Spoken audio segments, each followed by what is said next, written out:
میں آج ملتان کا سفر کر رہا ہوں اور میری آج کی منزل ملتان شہر میں موجود اولیاء اللہ کے مزارات ہیں، جس کی وجہ سے ملتان کو مدینۃ الاولیاء بھی کہا جاتا ہے۔ ان مزارات میں ملتان قلعہ کے اندر موجود شاہ رکن عالم کا مزار، بہاؤالدین زکریا ملتانی سہروردی رحمۃ اللہ علیہ کا مزار اور قریب ہی واقع شاہ شمس تبریز کے مزارات شامل ہیں۔ میں پہنچ چکا ہوں شاہ رکن عالم رحمۃ اللہ علیہ کے مزار کے احاطے میں۔ چونکہ سیکیورٹی ریزنز ہیں، اس وجہ سے کیمرہ اندر لانے کی اجازت نہیں تھی، اور میں مزار کی جو کیپچرنگ ہے، جو ویڈیو ہے، وہ اپنے فون سے ہی بنانے کی کوشش کر رہا ہوں، جس کی وجہ سے کوالٹی پہ تھوڑا بہت کمپرومائز کرنا پڑے گا۔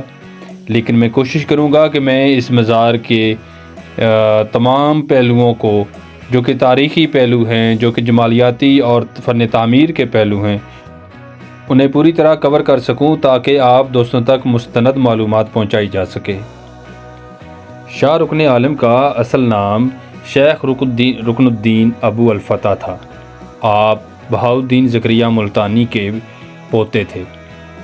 آپ کی درگاہ تغلق فن تعمیر کی ابتدائی مثال ہے، اور یہ برصغیر پاک و ہند کے سب سے متاثر کن مزاروں میں سے ایک ہے۔ یہ مقبرہ قلعہ ملتان کے شمال مغربی کنارے پر واقع ہے۔ مقبرے کی تعمیر 1320 سے 1324 عیسوی کے درمیان غیاث الدین تغلق نے کروائی۔ کہا یہ جاتا ہے کہ یہ مقبرہ غیاث الدین تغلق نے دراصل اپنے لیے تعمیر کروایا تھا۔ تب غیاث الدین تغلق دیپال پور کے گورنر کی حیثیت سے خدمات سر انجام دے رہا تھا، اور اس کا ارادہ یہی تھا کہ وہ دلی سلطنت کا شہنشاہ بننے سے پہلے اپنے لیے ایک قبر تیار کروائے۔ ابتدائی طور پر کہا یہ جاتا ہے کہ رکن الدین عالم کو بہاؤالدین زکریا کے مزار میں سپرد خاک کیا گیا۔ بعد میں یہ مقبرہ محمد بن تغلق نے رکن الدین عالم کی اولاد کو تحفے میں دے دیا، اور یوں 1330 میں رکن الدین عالم کو بہاؤالدین زکریا ملتانی کے مزار سے نکال کر یہاں پر سپرد خاک کر دیا گیا۔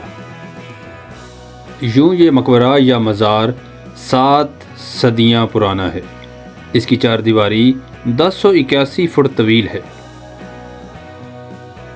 اپنے دیدہ زیب طرز تعمیر کی وجہ سے اقوام متحدہ کے ذیلی ادارے یونیسکو کی تاریخی ورثہ کی لسٹ میں اس مقبرے کو شامل کیا گیا ہے۔ مقبرے کے طرز تعمیر کی وجہ سے ملتان پوری دنیا میں نمایاں ہے۔ یہ مقبرہ برصغیر کے اونچے ترین مقبروں میں شامل ہے۔ 3 تہوں پر مشتمل مقبرے کا گنبد 170 فٹ بلند ہے۔ مقبرے میں قیمتی لکڑی کا استعمال بھی کیا گیا ہے، جو دیمک سے مکمل طور پر محفوظ ہے۔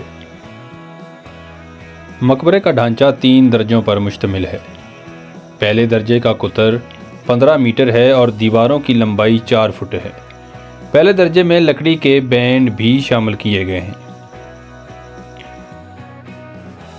مزار کا دوسرا درجہ آکٹاگون یا مسمن کی شکل کا ہے، جس کے 8 کونے ہیں اور ہر ایک میں ایک چھوٹا گنبد نمایاں ہے۔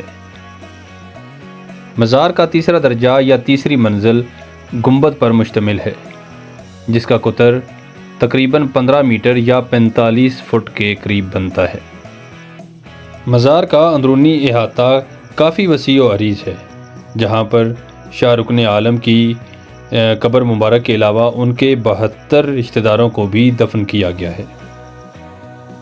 اور یوں یہ قبریں واقعہ کربلا میں حضرت امام حسین رضی اللہ تعالیٰ عنہ کے 72 جانثاروں سے مماثلت پیدا کرتی ہیں۔ ایک طرف کھدی ہوئی لکڑی کا محراب ہے، جو کہ جس کے بارے میں یہی مشہور ہے کہ یہ 700 سال پرانا ہے، اور یہاں پر شاہ رکن عالم عبادت فرمایا کرتے تھے۔